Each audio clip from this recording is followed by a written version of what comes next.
Hello, in this video I am going to do a brief explanation of the direct comparison test because a lot of students find the direct comparison test to be very confusing.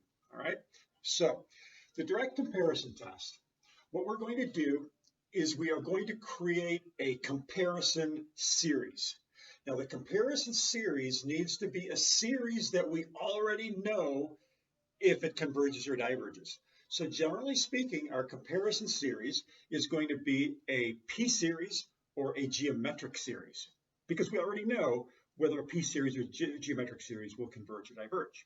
So B sub n is always going to be our comparison series.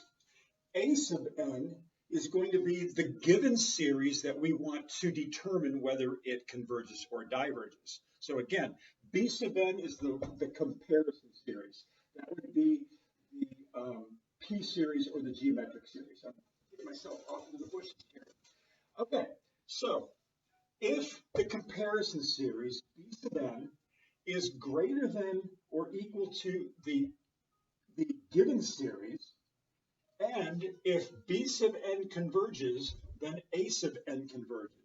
So in other words, if our comparison series converges, then the series converges, the given series converges.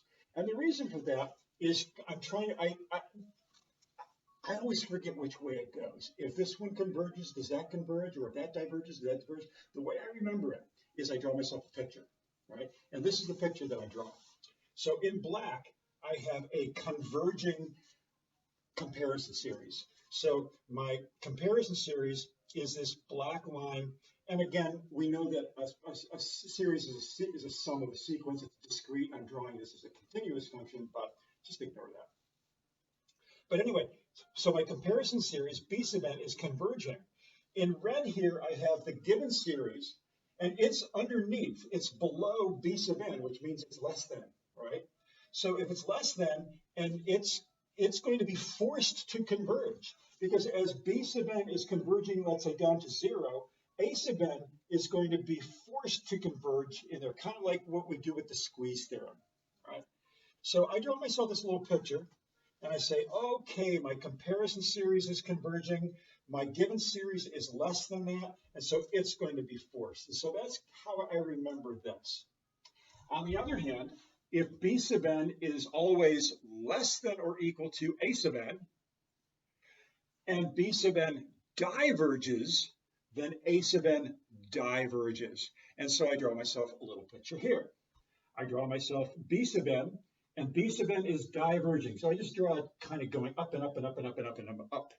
Well, if A sub n is greater than B sub n, that means it's going to be above it. And so as B sub n is going up, it's forcing A sub n to go up as well.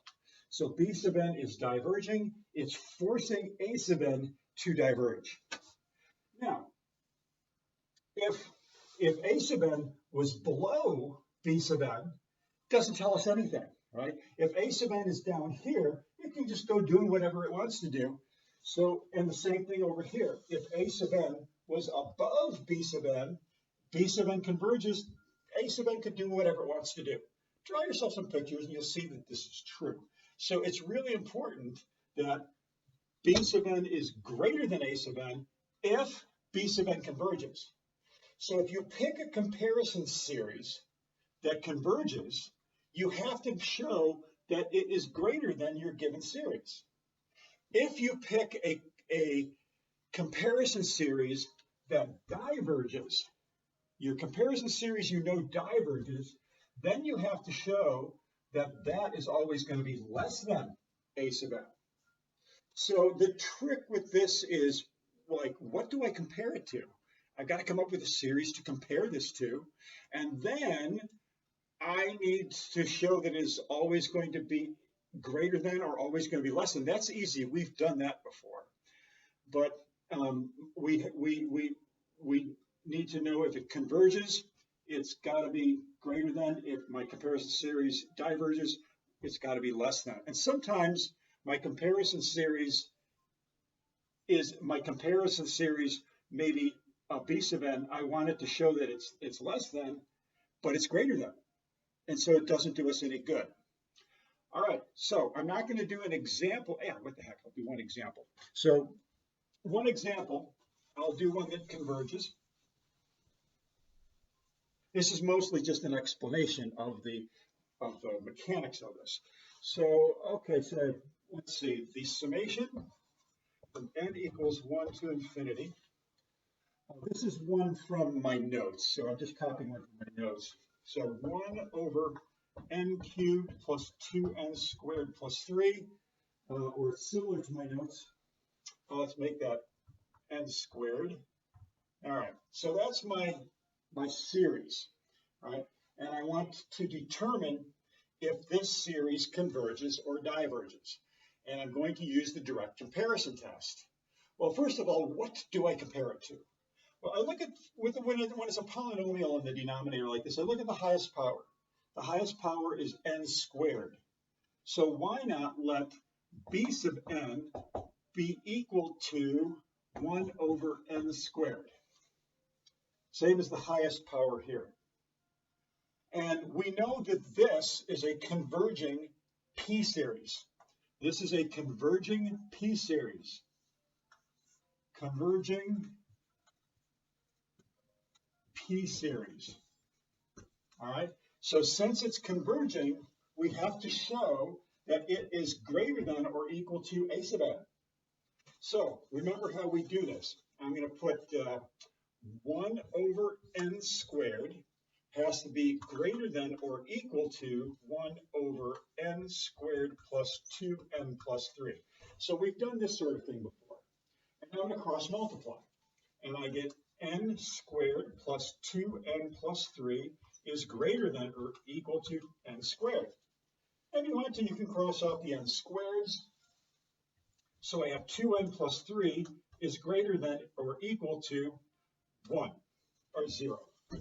Sorry, 0. All right, well, that's always going to be true. All right, that's always going to be true. So this is true.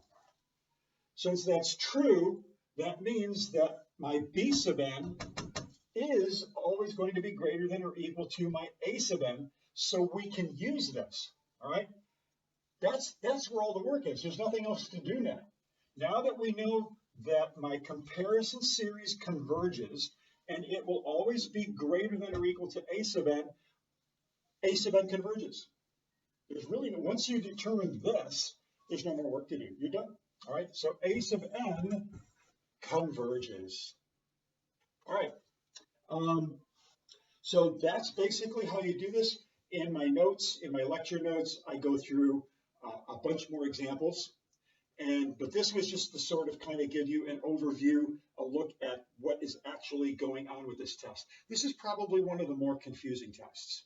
I'll do another short video on the limit comparison test. And the limit comparison test is a little bit, you still have to come up with an adequate comparison series, but you don't have to remember all of this stuff. But it's useful information to know. See you in class.